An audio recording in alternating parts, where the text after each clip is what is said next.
been analysing the government's actions and the legality of those actions for the COVID virus response. And my conclusion is that the government's been acting unlawfully. The reason they've been acting unlawfully is they've got three laws that they've been acting under. The first is the Epidemic Preparedness Act. And that act basically says that if the effects of an epidemic are serious, the government can act. Now, in the case of the COVID virus, it's not really been the COVID virus itself that's been serious. It's been the effects of the government's response to the COVID virus that's been serious. The second law that they can use is the Health Act, where there's a quarantinable disease, and COVID-19 was added as a quarantinable disease in March 2020. But under that Act, they can only take actions necessary and relevant for protecting people from the spread of that disease. So there's first of all a big question about whether they can quarantine healthy people rather than people who are sick or may be sick. And that's still to be tested. The area that I'm particularly concerned about is they've been prohibiting people from a range of outdoor activities. Now, we all know that for health and well-being, it's really important to be fit, active, get out in the sunshine, get some vitamin D, be happy, be relaxed, and remove your stress. The government's response has been the opposite. They've basically told us to stay indoors as much as we possibly can. And they've told us we can't do a range of activities like swimming, fishing, hunting, boating, kayaking, which are a lot of activities that many people use for relaxation and also for collecting food for their families. Now, my conclusion is that those directions are illegal. The government had no right to tell us that we could not go out on the water and we could not go out and fish and hunt and do another range of activities. And the reason is they can only act under the Health Act if there's a congregation of people. They cannot act to stop people doing solitary activities or activities within their own bubble. The government's acting also, they claim, under the Civil Defence Emergency Management Act. But again, that act has got very strict limitations on its powers. Now, I've written to the government and I've expressed my concern that they've been acting illegally, and I've asked them to release their legal advice so I can understand why they think they're justified doing what they're doing. And I've asked them to correct the law, or to correct their actions so that they're legal, because if the government thinks it's okay to break the law, why should anybody else obey the law? The government has released some legal advice, and it's very clear that they know that what they're doing is not legal, and they're now proposing to change the law so that they can impose more restrictions on New Zealanders in level 2 of the COVID response. So level 2 is when basically the disease has been eradicated from New Zealand and they're just hoping that it won't come back. Now, why do they need more restrictions than what the current law allows? And it's a very good question, because they've already caused serious harm to the economy, serious harm to mental well-being of many people. There's been a rush of cases of domestic violence where people have been locked in together, and people are really hurting. We need to get back on with our lives, and you would think that a government that's acting for the people would be encouraging people to get back on with their normal lives. Why would they be passing more laws to restrict us? And why would they even think that's a good idea? And even more important, what can we do about it? What most people don't realise in New Zealand is we don't have a written constitution. So in America, you can test every law against the constitution. You could say that's unconstitutional because it interferes with our freedom of speech or our freedom of movement. We do not have an overriding constitution in New Zealand. And now it looks like the government is, in my view, abusing its powers to change the laws to impose unreasonable restrictions on New Zealanders. I'm calling for New Zealanders to stand up and let's write a people's constitution. Let's write some rules for our government to restrict them from doing things that are not in our best interests. There's a lot of good precedents. There's precedents from the Treaty of Waitangi. There's precedents from the Wakaputanga, which Maori had way back in the 1830s before the Treaty of Waitangi. There's precedents from the Magna Carta, which is back in the 1200s, and there's precedents from our New Zealand Bill of Rights Act, which has got some good protections based on the United Nations Declarations of Human Rights. But those protections, none of those protections are put as a priority at the moment in New Zealand. So I'm urging the people of New Zealand to come together and write a people's constitution. There's so much change happening at the moment. So many of our normal rights and freedoms are under threat.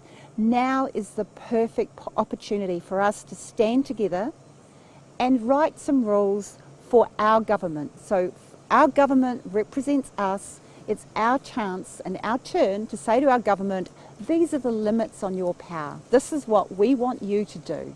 We want you to govern for us, not for yourselves. So what you can do in the meantime, write to the Prime Minister, tell her what you think. Write to the Minister of Health, tell him what you think about him going out and breaking the law, driving to the beach, when he's telling the rest of us that we can't. If they can't comply with their own laws, why should we? Tell them. We need to ask them questions. We need to demand answers, because if we don't, we lose our rights. If we don't exercise our rights, we lose them. So the two big things we can do are to directly hold our government to account by ourselves, and also work together to develop a vision of what we do want, and a vision of what rules there should be and what constraints there should be on the government. So anyone that's keen to get involved with that, I urge you to contact me, and we'll put a project team together to develop a people's constitution for New Zealand.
Patriots worldwide. From British Columbia, Canada. Greetings from Nokia, Finland.